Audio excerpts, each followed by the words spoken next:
오직 하나님의 말씀만이 영적인 지도요, 우리의 삶의 모든 것이 되는 주님의 축복의 말씀인 것입니다.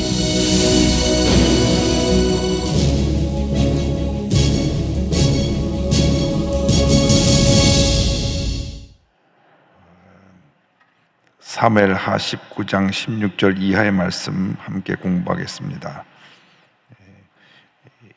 다윗이 이제 압살롬과의 전쟁에서 승리하고 돌아올 때 그를 맞이하러 나온 사람들이 있습니다. 사람의 일생은 사람과의 관계 일생입니다. 관계. 어떤 사람을 만나느냐에 따라서 그 삶의 모습이 달라집니다. 좋은 사람을 만나서 살면 그 인생이 좋아지게 되고, 불행하게도 나쁜 사람을 만나서 살면 그 인생이 나빠지는 것입니다. 우리는 예수 믿고 나서 좋은 사람이 되어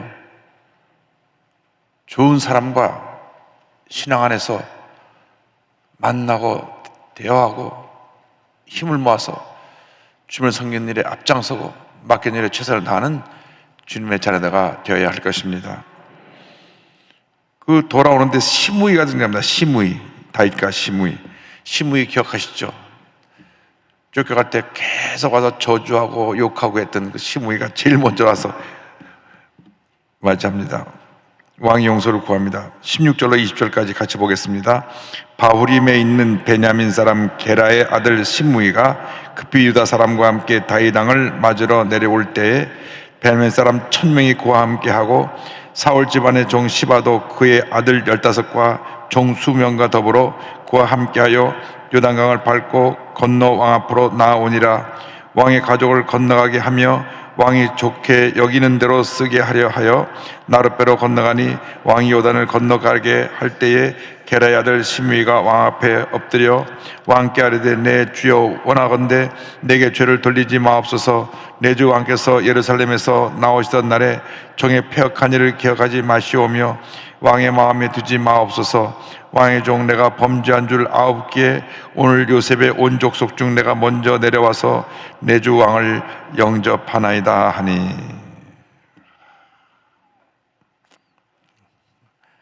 사람이 한 치 앞도 못 내다보는 것입니다. 그때는 다윗 왕이 압살롬에게 쫓겨가서 이제는 완전히 왕권이 바뀌게 되었다. 그래서 압살롬에게 줄을 서가지고 다윗을 저주하고 욕을 하면서 가뜩이나 마음에 상처를 입고 궁궐을 떠나 피난 가는 그런 왕을 따라가면서 계속 욕설을 퍼부었습니다. 왜냐하면 베냐민 지파인데, 베냐민 지파는 사울 왕의 그 계보입니다. 사울 왕이 베냐민 지파에서 나왔거든요. 그런데 베냐민 지파인 사울 왕의 아들 요나단이 왕이 되고 그 베냐민 지파에서 계속 왕권이 이어가야 되는데 유다 지파인 다윗에게로 왕권이 넘어갔어요. 그래서 베냐민 사람들은 우리가 왕을 계속 이어가야 될 족속인데 다윗 때문에 그 왕권을 빼앗겼다. 그런데 이 다윗 왕이 유다 지파에서 왕권을 가져가니까 이 베냐민 지파에 있던 사람들이 다 피해의식을 가지고 어떻게 보면 마음속으로 보이지 않는 적입니다. 적. 왕권을 빼앗아 갔으니까 적이에요. 그래서 시므이가 그게 거품 물고 욕을 했는데 자기들이 지지하던 압살롬이 죽고 다윗 왕이 다시 돌아오니까 이거 내가 제일 먼저 왕이 돌아오면 노여움을 사서 내가 죽게 되겠구나. 그래서 1000명이나 데리고 1000명, 한두 명이 아니라 베냐민 지파 사람 1000명을 다 데리고 가서 왕이시여 하고 그리고 저를 제 허물을 용서하여 주옵소서. 참 사람이 기회주의자입니다.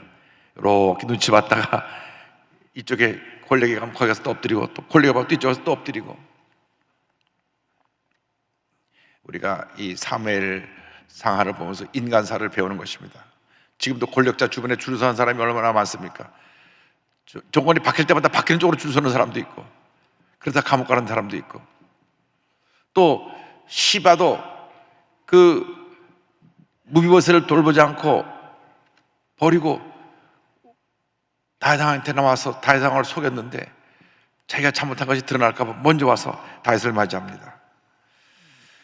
사람은 하나님 앞에서 늘 진실되어야 되고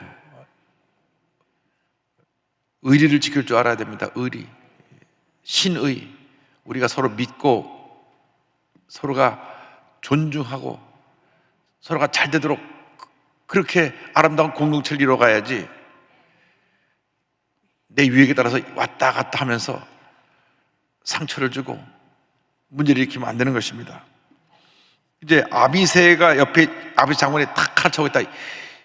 왕이여, 그냥 단칼에 목 베어버립시다. 21절로 23절 다 같이 보겠습니다. 수리아의 아들 아비새가 대답하여 이르되 시므이가 야훼의 기름 부으신 자를 저주하였으니 그로 말미암아 죽어야 마땅하지 아니하니라.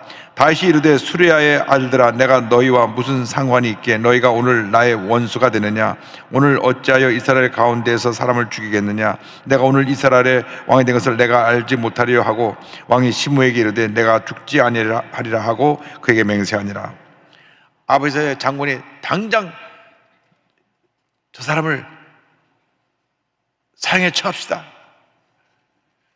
다시 고개만 끄덕하면 그냥 그날로 그 순간 그의 목배임을 당할 텐데,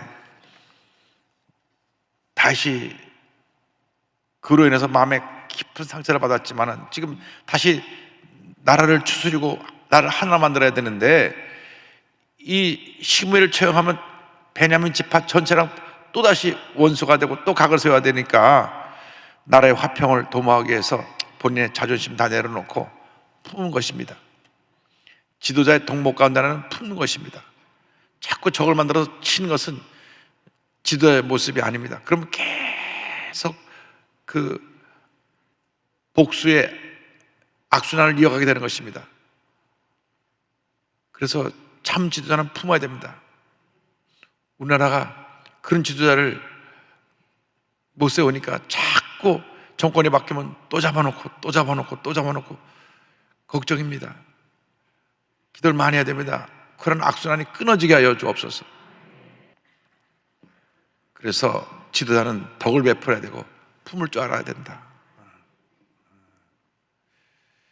넬슨 만델라가 사형 선고를 받고 27년 동안 감옥에 들어가 있었어요. 27년 동안 부인도 떠나고 자기 옆에 충성됐던 모든 동료들도 다 떠나고 27년 감옥에 있다 나오니까 백발이 성성에서 나왔는데, 그러고 나서 대통령이 됐어요. 그런데요, 다 용서했어요. 다 용서했다고. 그래서 노벨 평화상도 받고 위대한 성군으로 남게 된 것입니다.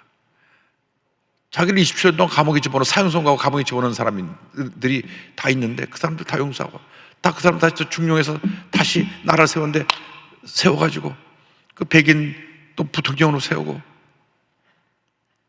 자기를 죽이려 했던 사람을 다 품었다니까요. 그 성경에 다윗을 닮아가지고 그렇게 된 겁니다. 들을 끼 있는 자는 들을지어다. 그래서 우리나라도 그러한 모습의 성숙한 지도자가 나오게 되기를 바랍니다. 자, 다윗과 무비보셋 얘기 나옵니다. 무비보셋을 버리고 도망가고 무비보셋이 다윗이 피나는 간 이후로 수염도 깎지 않냐고 그냥 혼자 안타까운 마음으로 자기에게 너무나 사랑을 베풀어준 다윗 왕이 쫓겨가니까 정말 자기의 생명 은인 같은 다윗 왕이 돌아올 때만 기다리면서 그가 마음 졸이고 있었습니다. 사울의 손자 무비보셋이 내려와 왕을 맞으니 그는 왕이 떠난 날부터 평안히 돌아오는 날까지 그의 발을 맵시내지 아니하며 그의 수염을 깎지 아니하며 옷을 빨지 아니하였더라. 예루살렘에서 와서 왕을 맞을 때 왕이 그에게 물어 이르되 무비보셋이여 내가 어찌하여 나와 함께 가지 아니하였더냐 하니 대답하되 내 주 왕이여 왕의 종인 나는 다리를 절므로 내 나귀에 안장을 찌워 그 위에 타고 왕과 함께 가려 하였더니 내 종이 나를 속이고 종인 나를 내 주 왕께 모함하였나이다. 내 주 왕께서는 하나님의 사자와 같으시니 왕의 처분대로 하옵소서. 내 아버지의 온 집이 내 주 왕 앞에서는 다만 죽을 사람이 되지 아니하였나이까. 그러나 종을 왕의 상에서 음식 먹는 자 가운데 두었사오니 내게 아직 무슨 공의가 있어서 다시 왕께 부르질 수 있사오리까 하니라. 다윗과 함께 도망가려고 피난하려고 했는데 자기를 내버려 두고 시바가 다리를 저는 나를 불편한 채로 내려두고 왕과 함께 나가서 나를 모함했습니다. 그러나 나는 왕의 은혜를 잊을 수가 없습니다. 사울왕이 당신을 그렇게 죽이려고 했는데 사울왕의 손자인 나를 아들처럼 품어갖고 늘 그 왕과 함께 같은 식탁에서 식사를 하게 해준 그 은혜를 내가 어찌 잊을 수 있겠습니까? 나는 이미 사울왕이 죽었을 때 죽은 몸 같은 자였는데 이렇게 사랑을 버리는 걸 잊지 못합니다. 저는 그저 제가 그렇다는 데 사실만 구할 뿐이지 다른 어떤 나의 주장을 하지 않습니다. 그 말을 듣자 다윗이 이와 같이 답합니다. 29절 30절입니다. 왕이 그에게 이르되 내가 어찌하여 또 내 일을 말하느냐 내가 이르노니 너는 시바와 밭을 나누라 하니 무비보셋이 왕께 아뢰되 내 주 왕께서 평안히 왕궁에 돌아오시게 되었으니 그로 그 전부를 차지하게 하옵소서 하니라. 다윗이 그 얘기를 듣는 순간 아차 내가 시바한테 속았구나. 그래서 이 무비보셋 그에게 갖고 있던 사울왕의 모든 재산을 다 시바한테 줬는데 원칙적으로는 시바가 날 속였으니 도로 다 돌려줘야 해야 되는데 왕이 말을 그렇게 해놓고 다시 또 번복한다는 것 자체에 대해서 왕의 권위도 안 쓰고 또 피난 갈 때 시바가 온갖 음식을 잔뜩 싸갖고 와서 자기하고 부하들 다 먹였거든요. 그래서 가장 힘들었을 때 도움을 받은 것도 있고 그러다 보니까 순간적으로 망설임도 있고 좀 피곤하고 지쳐서 아유 이제 그 반씩 나눠서 갖고 마라 이렇게 판단을 내리고 결정을 해줬는데 사람이 피곤하고 지치면 좀 판단과 결정을 제대로 할 수가 없을 때가 종종 있는 것입니다. 그래서 우리가 중요한 결정을 낼 때는 조금 시간 두고 여유를 두고 내가 잘 모든 걸 판단하고 난 후에 결정을 내려야 되는데 듣고 즉시 결정을 내려버리면 이와 같은 좀 잘못된 판단과 결정을 할 수가 있습니다. 왕이 피곤해서 돌아오니까 그 자리에서 뭘 결정하기가 참 어려웠을 것입니다. 그래서 중요한 일을 결정하는 분들은 피곤하고 정신적 여유가 없을 때 쉽게 결정을 하면 안 됩니다. 어떤 사람 봐서 재촉해 빨리 사인해주세요. 빨리 사인해주세요. 놓고 가세요. 아유 지금 도장을 받아야 됩니다. 성격이 급해갖고 막 이렇게 부딪히는 사람이 있는데 지도자를 자꾸 이렇게 몰아놓으면 안 됩니다. 지도자가 좀 편해지고 결정할 수 있게끔 여유를 줘야 되는데 막 빨리 해야 돼. 근데 그게 빨리도 아니에요. 막 가서 푸시하니까 그냥 꾹꾹 도장 찍어줬다가 나중에 보면 그 문제가 생겨날 수가 있습니다. 어쨌든 다윗이 잘한 결정은 아닙니다.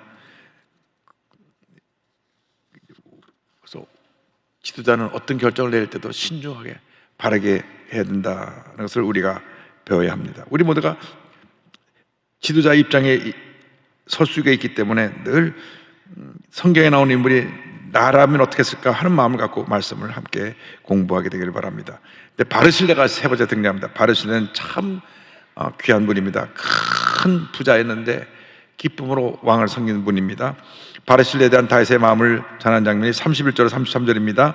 길라 사람 바르실레가 왕이 요단을 건너가게 하려고 로글림에서 내려와 함께 요단에 이르니 바르실레는 매우 늙어 나이가 80세라.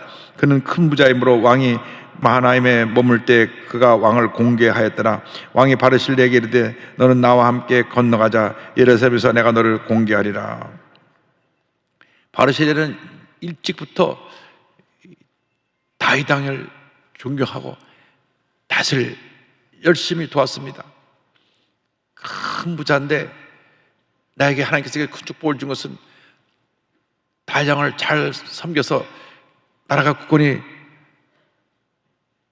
세워지게 하는데 하나님이 나에게 물질의 부여함을 주신 것이다. 그래서 그 많은 재산을 갖고 아무런 대가도 바라지 않고 열심으로 다윗 왕을 섬겼습니다. 사람들은 대가를 바래요. 대가를 바래요. 내가 이제 이거 갖다 주면 어떤 더 좋은 것을 나에게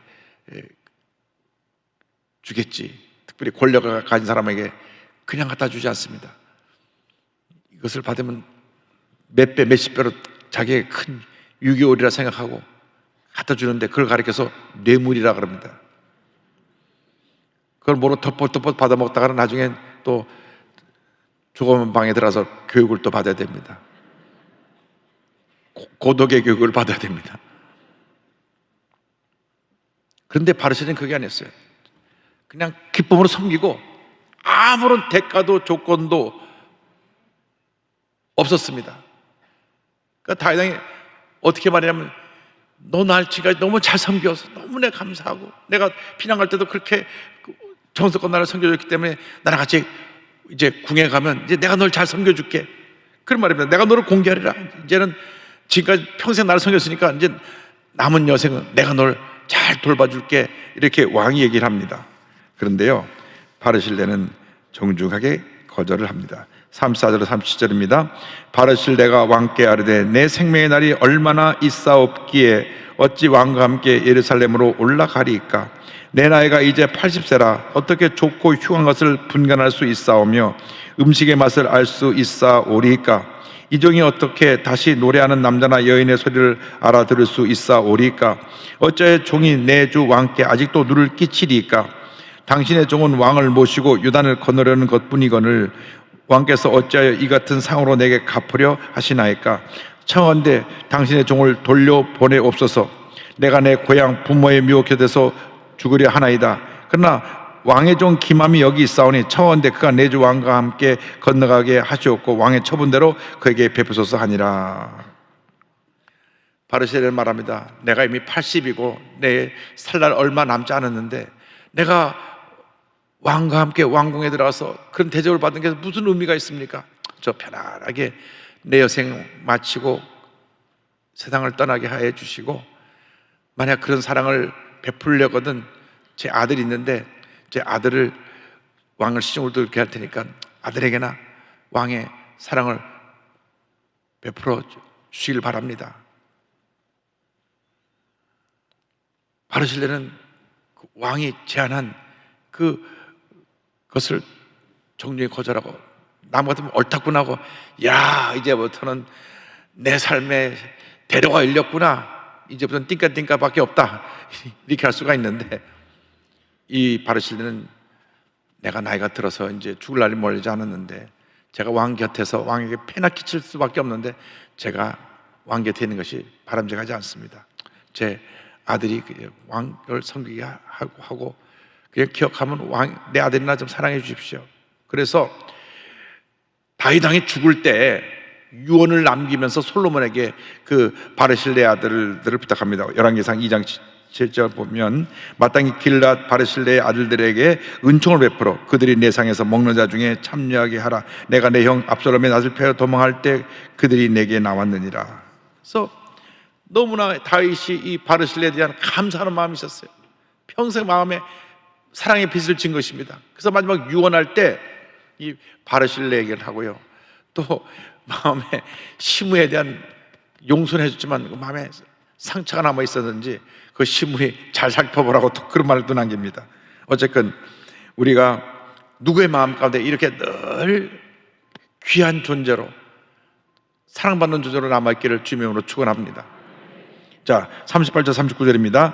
왕이 대답하되 기맘이 나와 함께 건너가리니 나는 내가 좋아하는 대로 그에게 베풀겠고 또 내가 내게 구하는 것은 다 너를 위하여 시행하리라 하니라. 백성이 다 요단을 건너매 왕도 건너가서 왕이 바르실레에게 입을 맞추고 그에게 복을 비니 그가 자기 곳으로 돌아가니라. 그래서 바르실레의 말대로, 그러면 당신은 당신의 집으로 돌아오고 당신의 아들은 내가 데리고 가서 그에게 사랑을 베푸겠다 말합니다. 자, 이제 40절 43절에는 뭐가 나오냐면, 이제 왕이 돌아오고 나니까 다시 주도권 다툼이 생깁니다. 40절부터 43절까지 말씀을 천천히 보겠습니다. 왕이 길갈로 건너오고 기맘도 함께 건너오니 온 유다 백성과 이스라엘 백성의 절반이나 왕과 함께 건너니라. 온 유다 사람이 왕께 나와 왕께 아뢰되 우리 형제 유다 사람들이 어찌 왕을 도둑하여 왕과 왕의 집안과 왕을 따르는 모든 사람을 인도하여 요단을 건너가게 하였나이까 하매, 모든 유다 사람이 이스라엘 사람에게 대답하되 왕은 우리의 종친인 까닭이라. 너희가 어찌 이 일에 대하여 분냈느냐? 우리가 왕의 것을 조금이라도 얻어먹었느냐? 왕께서 우리에게 선물로 주신 것이 있느냐? 이스라엘 사람이 유다 사람에게 대답하여 이르되 우리는 왕에 대하여 열목을 가졌으니 다윗에 대하여 너희보다 더욱 관계가 있거늘 너희가 어찌 우리를 멸시하여 우리 왕을 모시오는 일에 먼저 우리와 의논하지 아니하였느냐 하나, 유다 사람의 말이 이스라엘 사람의 말보다 더 강경하였더라. 자, 왕이 돌아오니까 유다 지파 사람하고 이 이스라엘의 10지파 사람 가운데 주도권 다툼이 벌어졌습니다. 근데 이 10지파 사람들이 문제가 있는 것은, 압살롬이 잠시나마 권력을 가지고 예루살렘 성을 차지했을 때 반대하지 않고 묵시적인 동조를 한 사람입니다. 그러고 나서 압살롬이 죽고 왕권이 다시 회복되니까 그제서 또 와서 자기들이 공을 세우겠다고, 왜 유다 사람이 너희들만 모시고 갔느냐, 이렇게 얘기를 합니다. 결국 이제 이 주도권 다툼이 그 아들 솔로몬, 손자 르호보암 때 와서 나라를 둘로 나누게 합니다. 북왕국은 이스라엘 10지파가 갑니다. 10지파. 남왕국은 유다.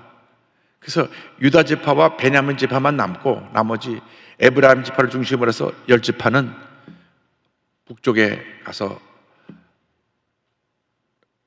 나라를 세우고, 수도가 사마리아고 북왕국이 이스라엘, 남왕국이 유대고 남왕국은 수도가 예루살렘입니다. 그래서 나라가 반이 나눠지게 되는데, 그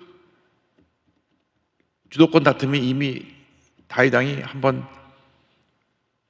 왕국에서 떠나다 돌아올 때부터 시작됐던 것을 알 수 있습니다.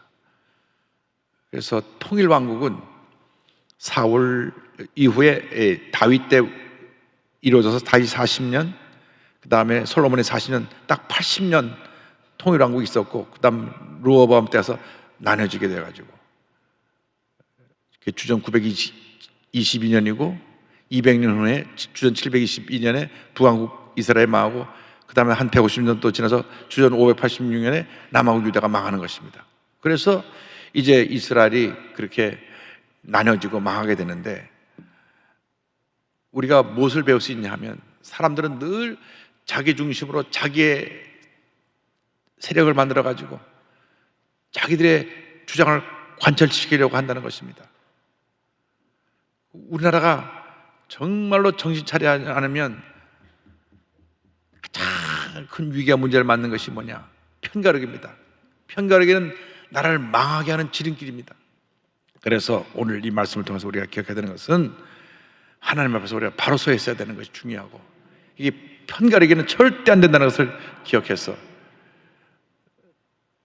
우리가 예수님에서 사랑의 공동체를 이루고 힘을 합해서 위대한 하나님 역사를 이어나가는 모두가 되기를 주님의 이름으로 축원합니다.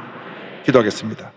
사랑과 은혜와 자비가 원하시는 하나님 아버지, 우리가 성령 안에서 하나 되게 하여 주시고 손에 손잡고 힘을 합하여 어려운 사람 도와주고 상처 입은 사람 위로해주고 치료해주고 문제 있는 사람의 문제를 같이 짊어지고 위대한 하나님 역사를 이어나가는 저희 모두가 되도록 주님 도우시고 함께하여 주옵소서. 예수님의 이름으로 기도드립니다. 아멘.